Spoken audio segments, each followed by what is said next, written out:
प्यारे बच्चों, आशा करता हूँ आप सभी बहुत अच्छे होंगे। मैं आपके साथ आशीष सर। आज हम वर्कशीट नंबर 35 को पढ़ने समझने वाले हैं। इससे आपकी फर्स्ट टाइम एग्ज़ाम की तैयारी होने वाली है, तो पूरी वीडियो ध्यान से देखते रहिए। पसंद आती है तो इसे लाइक करके अपने दोस्तों को शेयर कीजिए और हमारे चैनल पर पहली बार आने वाले चैनल को सब्सक्राइब करने के साथ साथ ऑल नोटिफिकेशन को भी ऑन कर लीजिए। तो चलिए, हमारे चैनल पर आपको सभी सब्जेक्ट के फर्स्ट टर्म प्री बोर्ड के आपको सैम्पल पेपर मिलने वाले हैं। तो लिंक वीडियो के डिस्क्रिप्शन में, साथ ही आप हिंदी, क्षितिज कृतिका और ग्रामर के MCQs की प्रैक्टिस भी कर सकते हैं। जाके वीडियो देखिए और अपनी तैयारी अच्छे से कर लीजिए। तो अभी तक आपने देखा, हवलदार साहब उस कस्बे में आते हैं और वो देखते हैं कि मूर्ति पर चश्मा नहीं है। नेक्स्ट टाइम आते हैं, फिर मूर्ति पर चश्मा नहीं देखते हैं। उनके मन में सवाल आते हैं बहुत सारे। तो आगे देखते हैं और क्या क्या होता है। तो इस बार कैप्टन साहब के बारे में पूछा हवलदार साहब ने कि भाई चश्मा नहीं है मूर्ति पर, क्या बात है, कहाँ चला गया चश्मा और कैप्टन कहाँ है। पान वाला उदास हो गया। उसने पीछे मुड़कर मुंह का पान नीचे थूका और सर झुकाकर अपनी धोती के सिरे से आंखों को पूछता हुआ बोला, साहब कैप्टन मर गया। चश्मा न लगने का रीजन कैप्टन मर गया। और कुछ नहीं पूछ पाए हवलदार साहब।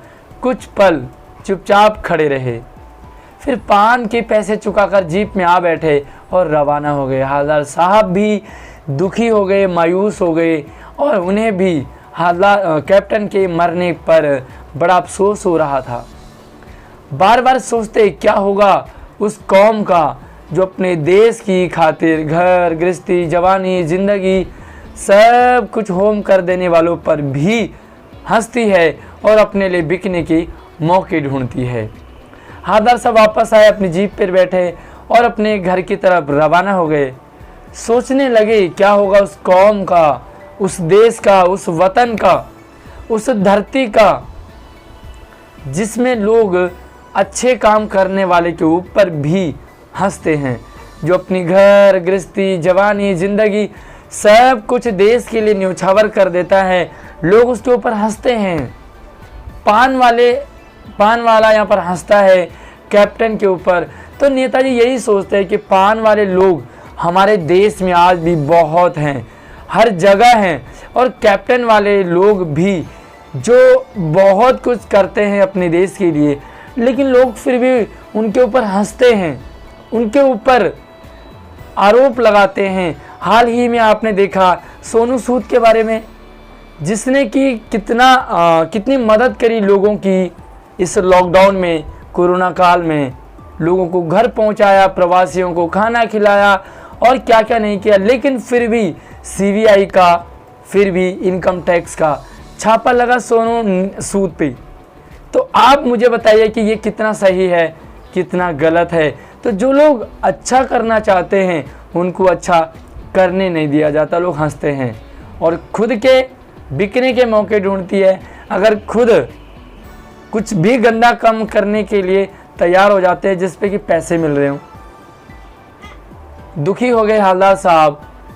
15 दिन बाद फिर उसी कस्बे से गुजरे। कस्बे में घुसने से पहले ही ख्याल आया कि कस्बे की हृदय स्थली, यानी कि जो मेन जगह है जहाँ पर कि नेताजी की मूर्ति लगी है, वहाँ सुभाष चंद्र की प्रतिमा तो अवश्य प्रतिष्ठापित होगी, अवश्य लगी होगी, लेकिन सुभाष चंद्र की आंखों पर चश्मा नहीं होगा। क्यों नहीं होगा? क्योंकि मास्टर बनाना भूल गया और कैप्टन मर गया। ऐसे लगता है जैसे इन दोनों की जिम्मेदारी है, इन दोनों का ठेका है। मास्टर पैसे के लालच में बनाएगा और कैप्टन ही अकेला देशभक्त है जो चश्मा लगाएगा। क्योंकि जब से कैप्टन मरा है तब से नेताजी की मूर्ति बिना चश्मों के, आप देख रहे होंगे, आपके मन में भी विचार आया होगा, क्या यहाँ पर पान वाला चश्मा नहीं लगा सकता था?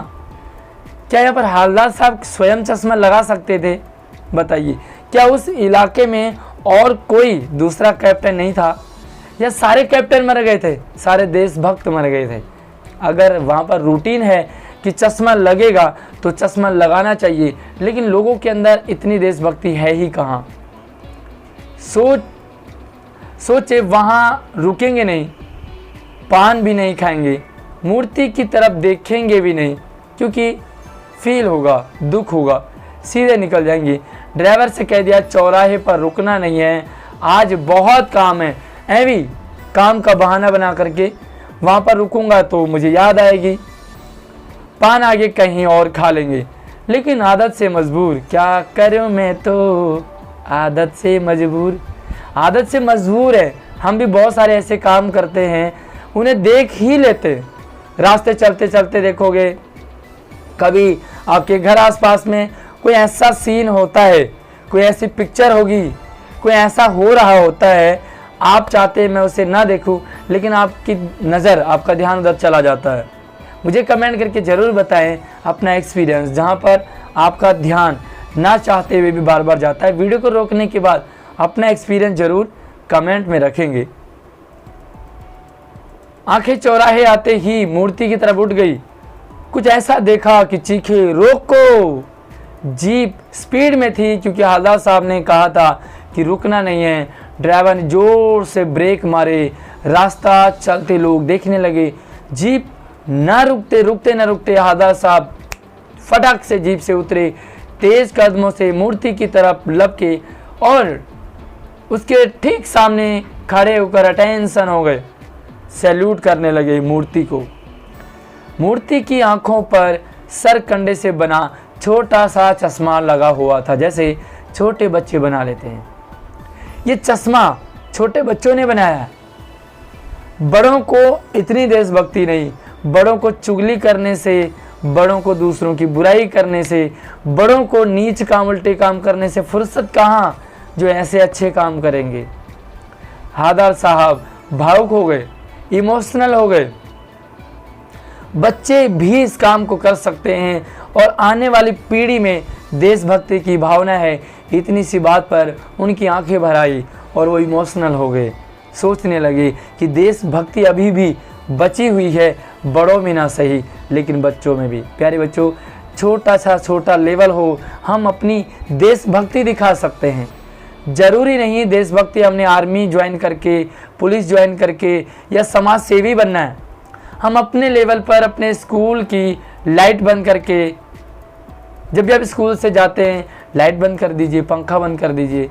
जब भी आप जिस रूम में आप रहते हैं, अगर आप उस रूम से जा रहे हैं, लाइट पंखा बंद कर दीजिए। छोटा सा काम आप कर सकते हैं देश के लिए। तो चलिए इसके क्वेश्चन आंसर करते हैं। सारे क्वेश्चन MCQ हैं, यानी कि मल्टीपल चॉइस के हैं, तो आप इससे अपनी तैयारी कर सकते हैं। पहला सवाल है, पान वाला उदास क्यों हो गया? उसका पान नहीं बिक रहा था, नेताजी की मूर्ति उससे अच्छी नहीं लगती थी, नेताजी की आंखों पर लगाने वाला, चश्मा लगाने वाला कैप्टन मर चुका था, या उसकी टोन अचानक कम हो गई। चलिए, मुझसे पहले आप जरूर आंसर दीजिए। इसका थर्ड ऑप्शन बिल्कुल करेक्ट है, क्योंकि कैप्टन मर चुका था। दूसरा सवाल, हवलदार साहब किस आदत से मजबूर थे? जब भी चौराहा आता उनकी निगाहें नेताजी की मूर्ति की ओर उड़ जाती। उन्हें पान खाने की बुरी लत थी और वे पान वाले के अलावा किसी से भी पान खाना पसंद नहीं करते थे।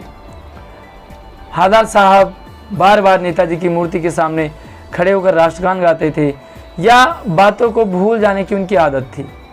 तो बिल्कुल आप सही पकड़ चुके होंगे।